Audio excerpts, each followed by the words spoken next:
Sunshine News Blast. Sa unang detalye sa tumabalitang lokal, tungod sa mga lakang sa Cebu City Government nga gipanguluhan ni Mayor Nestor Archival sa pagdaginot sa kuryente ug fuel, gikinahanglan nga musunod ang mga empleyado sa bag-ong regulasyon sa paggamit sa enerhiya. Ang sayo nga pagpalong sa aircon sama sa alas 4 sa hapon na lang mahimong magpasabot nga ang mga trabahante mag-adjust sa ilang kahimtang sa opisina samtang nagpadayon sa ilang trabaho.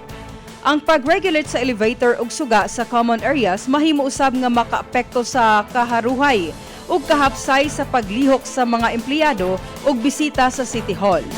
Bisan pa niini, giila sa lokal nga gobyerno nga mahinungdanon ang kooperasyon sa tanan aron makatabang sa pagminos sa gasto sa enerhiya ug makasunod sa pagsaka sa presyo sa lana.